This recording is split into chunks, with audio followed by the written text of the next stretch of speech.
Guerre en Ukraine, Donald Trump et Vladimir Poutine se sont parlé pendant 2 heures ce matin. Une rencontre jugée utile par les deux hommes. J'en discute avec Dominique Harel, qui est titulaire de la chaire d'études ukrainiennes à l'Université d'Ottawa. Bonjour, M. Harel. Bonjour. On s'est parlé hier. On attendait cet appel-là qu'on qualifiait de crucial pour la suite du conflit. Donald Trump qui a déclaré que la Russie et l'Ukraine allaient démarrer immédiatement des négociations en vue d'un cessez-le-feu, même une fin de la guerre. Vous y croyez? Absolument pas. C'est de la fumée. Écoutez, ce que Donald Trump nous dit, et aussi Poutine, bon, là, c'est ça, on va négocier, on va négocier. Il faut que les Ukrainiens et les Russes, ça c'est la version de Trump, finalement s'entendent eux-mêmes sans la participation américaine et surtout sans la pression américaine sur les conditions de cessez-le-feu. Sauf qu'on sait très bien déjà qu'il y a un gouffre entre les deux positions parce que la position russe est totalement inacceptable. Les Russes demandent que les Ukrainiens se retirent de territoires qu'ils contrôlent déjà avant même de commencer à penser à un cessez-le-feu. Donc... la Russie ne veut pas vraiment la fin de cette guerre-là, là, selon toute absolument pas. Absolument pas. Mais ce qui est devenu clair aujourd'hui, c'est que Trump ne veut pas s'en mêler, essentiellement. Il ne veut pas mettre de la pression sur la Russie.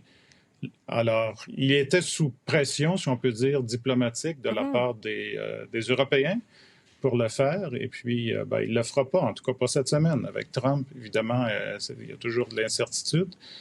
Mais la tendance est assez lourde. Lorsqu'il parle à Poutine, généralement, Poutine, essentiellement, obtient ce qu'il veut. Et dans ce cas-ci, c'est une tactique dilatoire. C'est de poursuivre là, des négociations qui n'en sont pas vraiment, et donc de poursuivre la guerre. Et Donald Trump qui avait parlé brièvement avec Volodymyr Zelensky avant cet appel-là avec Vladimir Poutine, il avait été question de sanctions contre la Russie si on ne va pas de l'avant avec un cessez-le-feu. On se demandait hier si Donald Trump allait aller dans ce sens-là, allait se ranger du côté des Européens. Dans le message qu'il a publié sur son réseau social, on n'a pas l'impression qu'il a été question de sanctions, là. Non, il ne veut pas aller dans cette direction-là. Il ne veut absolument pas aller dans cette direction-là. Alors, tout ce qui semble l'intéresser, bon, évidemment, il y a toujours le discours « c'est pas notre guerre, c'est pas notre guerre ». Bon, c'est pas notre guerre. Autrement dit, la sécurité de l'Europe ne nous concerne pas. C'est un peu le discours là, de Donald Trump, qui n'était pas exactement le discours de Joe Biden depuis 3 ans. Donc, c'est pas notre guerre, mais ce qui nous intéresse vraiment, c'est de développer des relations économiques majeures avec la Russie. Mais comment vous voyez ça, vous, d'ailleurs, là, la Russie qui dit vouloir faire un commerce à grande échelle avec les États-Unis? Donald Trump a dit qu'il était pas contre ça. On peut en déduire qu'il est même pour ça. Il dit aussi que l'Ukraine pourrait en bénéficier dans la reconstruction de son pays. Comment vous voyez ça?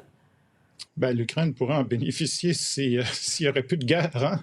Et la position russe, essentiellement, c'est d'occuper davantage de territoire, de désarmer l'Ukraine et éventuellement de renverser son gouvernement. Alors, on parle de la souveraineté là, d'un État. Les conditions russes sont exactement les mêmes qu'au début de la guerre, c'est-à-dire une capitulation sans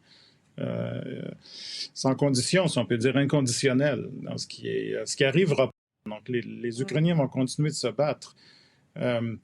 Mais comment on va faire à ce moment-là pour en arriver à la fin de ce conflit-là si les deux pays restent campés sur leur position? Vous savez, c'est une guerre d'usure. Et puis là, on regarde, l'Ukraine, c'est le tiers en superficie, en population de la Russie. On se dit, la Russie inexorablement va gagner, mais la Russie n'avance pas tellement que ça dans la guerre. C'est une guerre horrible avec les morts, les bombardements des villes et tout, mais en termes sur le terrain, sur le front, depuis 6 ou 8 mois, à part quelques villages, ils n'ont pas vraiment avancé sur le front de l'Est.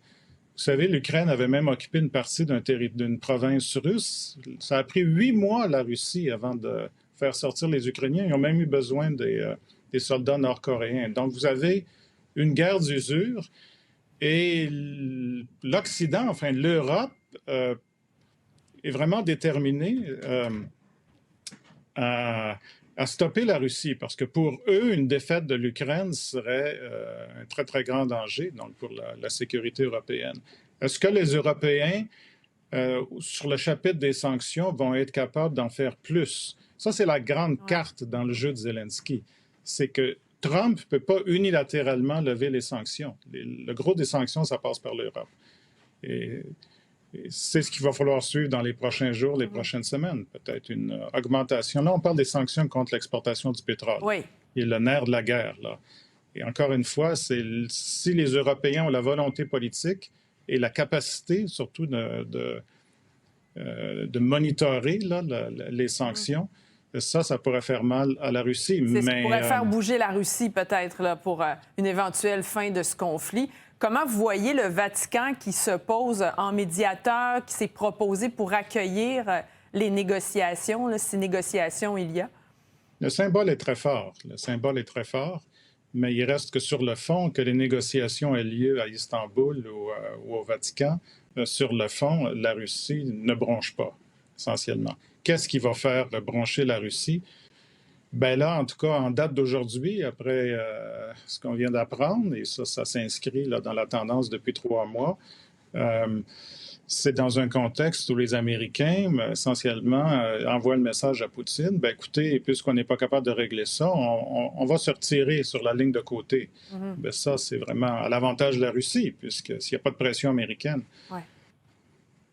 Bien, hâte de voir la suite de cette situation-là, là, d'autres analyses et de voir comment tout ça va se poursuivre. Dominique Harel, titulaire de la chaire d'études rucaniennes à l'Université d'Ottawa, merci beaucoup encore une fois d'avoir été avec nous.